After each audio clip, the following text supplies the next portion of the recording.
दोस्तों, क्रिकेट को जेंटलमैन का खेल कहा जाता है और ये हमेशा ही प्यार और भाईचारे से खेले जाने वाला खेल रहा है। दोस्तों, सचिन तेंदुलकर, राहुल द्रविड़ और केन विलियमसन को क्रिकेट जगत में खेल पर्याय में दोस्तों इन सभी को खेल भावना और भाईचारे का पर्याय माना जाता है। लेकिन इस खेल में बहुत से ऐसे खिलाड़ी भी हुए हैं जिन्होंने मैच फिक्सिंग और बॉल टेम्परिंग जैसे अपराध करके इस खेल भावना की गरिमा को ठेस पहुंचाई है, जिससे इन खिलाड़ियों को सज़ा भी भुगतनी पड़ी है। कई खिलाड़ियों का कैरियर दांव पर लग गया, तो कई खिलाड़ियों को अपनी गुमनाम ज़िंदगी जीने के लिए मजबूर होना पड़ा। लेकिन क्या आपने कभी ये सोचा है कि एक क्रिकेटर जिसे अपने अपराध के लिए एक फांसी की सज़ा भी दी गई थी? जी हाँ दोस्तों, आज के एपिसोड में हम एकमात्र क्रिकेटर की बात करने वाले हैं जिसे अपने अपराध के बदले अपनी ज़िंदगी से इसकी कीमत चुकानी पड़ी थी। दोस्तों, एक ऐसा क्रिकेटर जो अपने देश के शुरुआती क्रिकेट के हीरोज़ में गिना जाता था। एक ऐसा क्रिकेटर जिसने अपने देश में क्रिकेट को शुरू होते हुए देखा और अपने देश के लिए शुरुआती जीतों में भागीदार भी रहा। फिर समय के एक करवट ने उस हीरो को अपराधी बना दिया। नमस्कार दोस्तों, स्वागत है आपका एक बार फिर से आपके अपने ही चैनल क्रिकेट गैलरी 11 में। चैनल पर नए हैं तो चैनल को सब्सक्राइब करके वीडियो का अपना प्यारा सा लाइक ज़रूर करें और साथ में बेल आइकन भी प्रेस कर दें ताकि कोई भी वीडियो की नोटिफिकेशन आपको सबसे पहले मिले। तो चलिए दोस्तों, बिना वक्त गवाए वीडियो को शुरू करते हैं और बताते हैं आपको उस क्रिकेटर के बारे में। तो चलिए दोस्तों, इस अनसुनी कहानी को पहले पन्ने से शुरू करते हैं। 29 मार्च 1905 जमाइका के किंगस्टन शहर के एक गरीब परिवार में लेस्ली हेल्टन का जन्म हुआ था। इनके पिता का जन्म इनके जन्म से पहले ही हो चुका था और जन्म के 3 साल बाद भी मां का निधन भी हो गया था। लेस्ली हेल्टन का लालन पालन उनकी बहनों ने किया था, लेकिन किशोर अवस्था आते आते इनकी बहनों का साया भी लेस्ली के सर से हट गया था। अब जब कोई उम्मीद बाकी नहीं रही तो लेस्ली हेल्टन ने अपनी पढ़ाई बीच में ही छोड़ने का फ़ैसला किया और एक दर्जी के यहाँ काम करना शुरू कर दिया। शरीर से हष्ट-पुष्ट नज़र आने वाले लेस्ली हेल्टन के दिमाग में एक क्रिकेटर बनने की इच्छा भी उनके मन में जागने लगी थी। 19 फरवरी 1927 को सवीना पार्क में हेल्टन ने जमैका की तरफ से खेलते हुए अपने फर्स्ट क्लास क्रिकेट की शुरुआत की थी। इस मैच की दोनों पारियों में इन्होंने 39 रन बनाए और साथ में 2 कैच भी पकड़े, लेकिन विकेट लेने में असमर्थ रहे। दोस्तों, मेलबर्न पार्क में इन्होंने अपनी पहली पारी में 34 रन देकर 5 विकेट लिए और दूसरी पारी में 53 रन देकर 2 विकेट अपने नाम किए।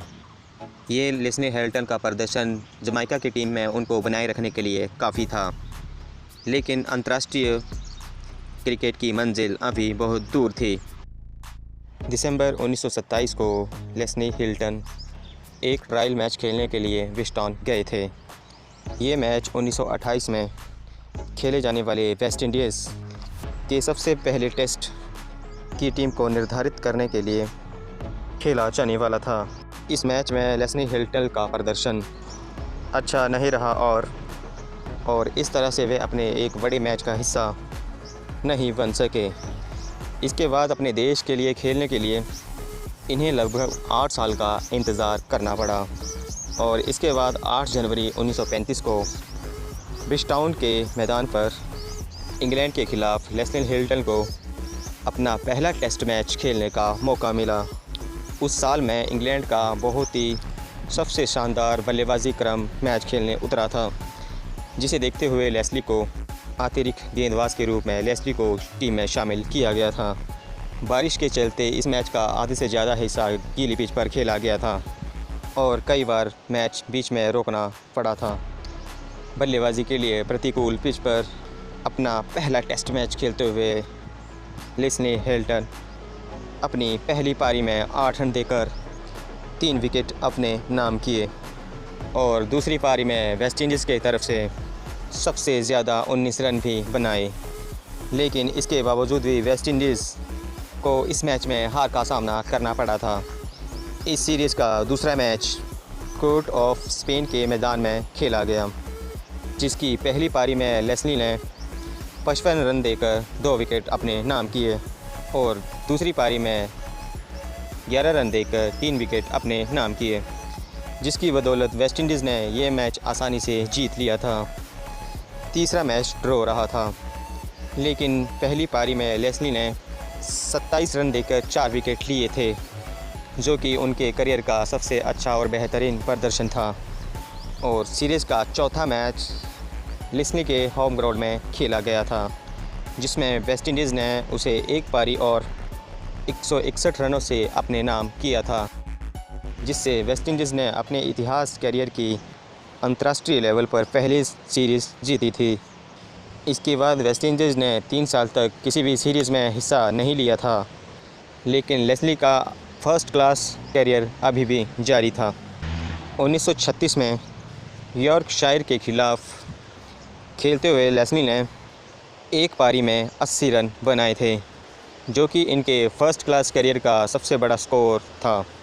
1939 में वेस्टइंडीज़ 3 मैचों की सीरीज़ के लिए इंग्लैंड गई थी, जिसके 2 मैचों में लेस्ली ने 3 विकेट अपने नाम किए थे और 17 रन बनाए थे।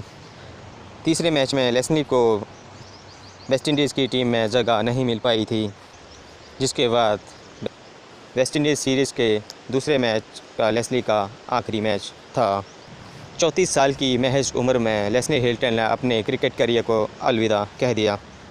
लेस्ली हिल्टन ने अपने करियर में कुल 6 टेस्ट खेले थे, जिससे इनके नाम 70 रन और 16 विकेट हैं।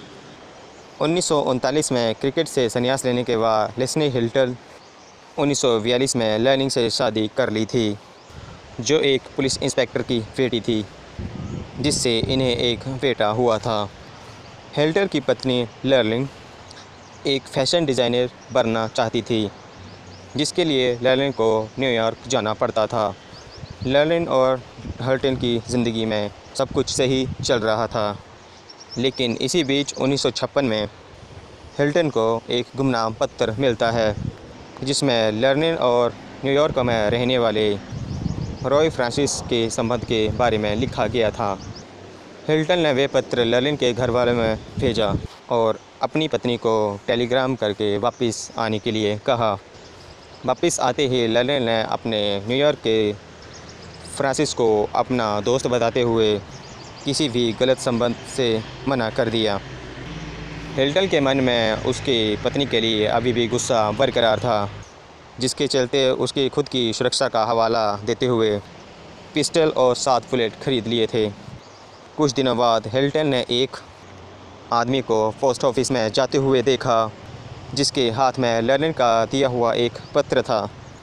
हिल्टन ने उस पत्र को पोस्ट ऑफिस से प्राप्त करने के लिए बहुत ही कोशिश की, लेकिन वो प्राप्त ना हो सका। उसी रात हिल्टन ने अपनी पत्नी को उस पत्र के बारे में पूछा कि कल वो पोस्टमास्टर वो लेटर मुझे देने के लिए मान गया है। कुछ देर मना करने के बाद लर्लिंग ने कहते हुए रॉय फ्रांसिस के साथ संबंध को साबित करते हुए कह दिया।